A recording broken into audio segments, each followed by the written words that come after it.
The story of Nvidia is the story of AI. It is the story of groundbreaking technology and applications, the story of innovation and startups. At the same time, it is the story of a company that holds approximately 80% of the global market share in GPU semiconductor chips.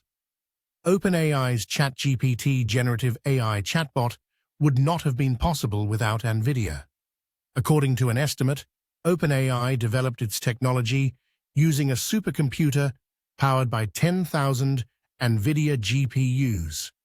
Nvidia's mission started in 1993, when Jensen Huang, Chris Malachowski, and Curtis Preem got together at a Denny's roadside diner in East San Jose to bring 3D graphics to the gaming and multimedia industry.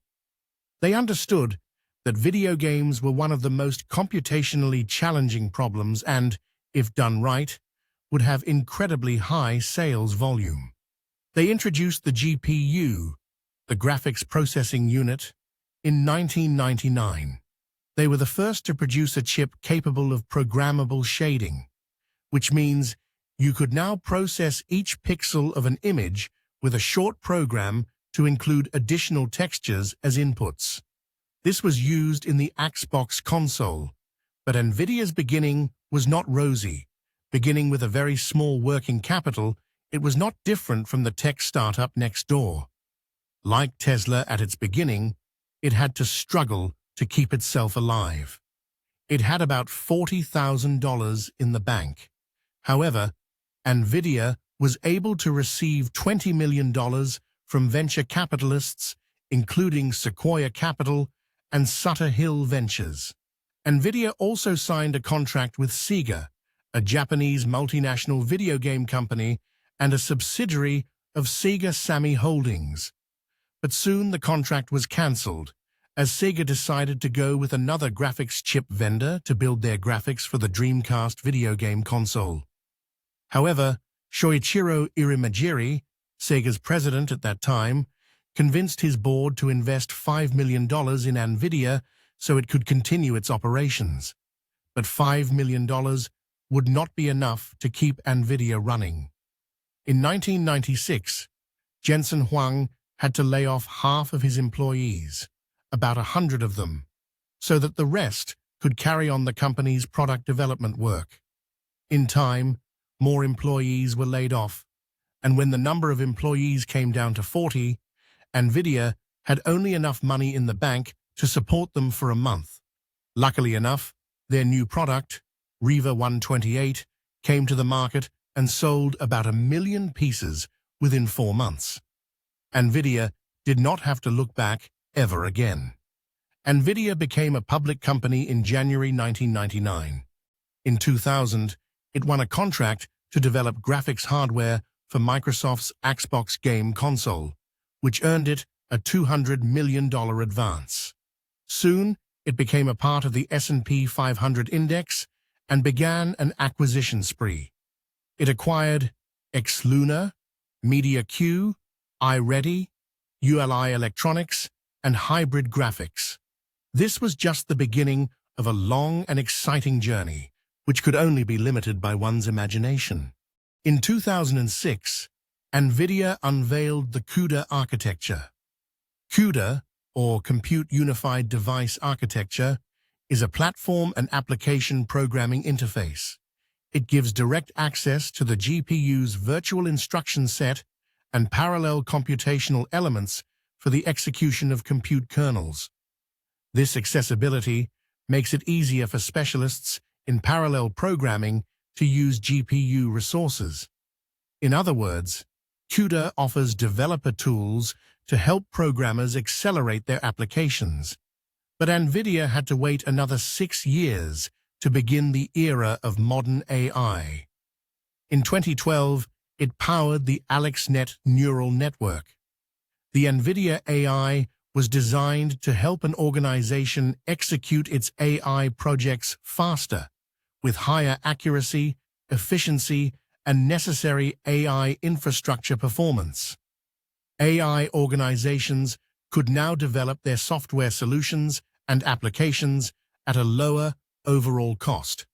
Soon, Nvidia AI began to bring revolutionary results in the field of generative AI, data analytics, conversational AI, powerful cloud-native, API-driven building blocks, and cybersecurity AI.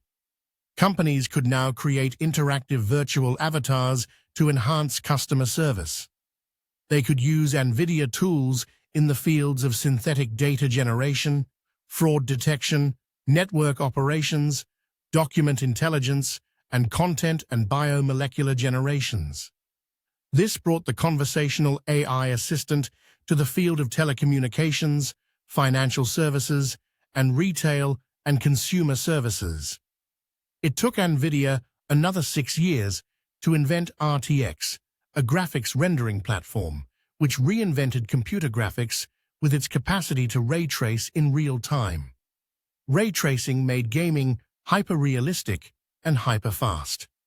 In other words, RTX, which stands for Ray Tracing Texel Extreme, simulates the physical behavior of light to create high-end professional visual computing applications. In other words, you could now get softer and more realistic shadows and reflections in gaming. The RTX 20 series, introduced in 2018, changed the entire graphics sector. The new graphics cards could deliver 6 times better performance than the previous Pascal architecture cards.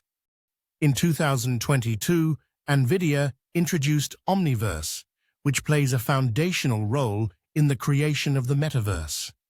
Omniverse is a platform that has enabled the next stage of the Internet.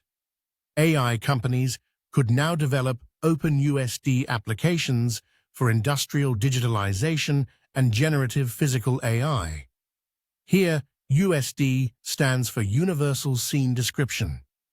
Companies could now create new tools and workflows from scratch with low and no-code sample applications, supercharge their existing 3D software tools and applications, and deploy those custom applications on RTX-enabled workstations or virtual workstations. In 2024, Nvidia became only the 3rd US company to enjoy a market cap worth $2 trillion.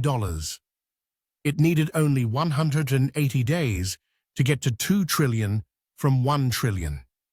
2 months later, Nvidia became a $3 trillion company, and on June 18, 2024, became the world's most valuable company, surpassing Microsoft and Apple, after its market capitalization exceeded $3.3 trillion. Nvidia's stock retreated from its all-time high and lost as much as 28% after it executed a 10-for-1 stock split on June 10, 2024. But the stock has bounced from the swing low and is again bullish. It is only a matter of time before it overtakes itself, makes a fresh record high, and leads the S&P 500 once again while continuing the AI saga of our time. There is hardly a fund that does not hold Nvidia shares. Vanguard, Fidelity, BlackRock, T. Rowe Price, and State Street all hold an astonishing number of Nvidia shares.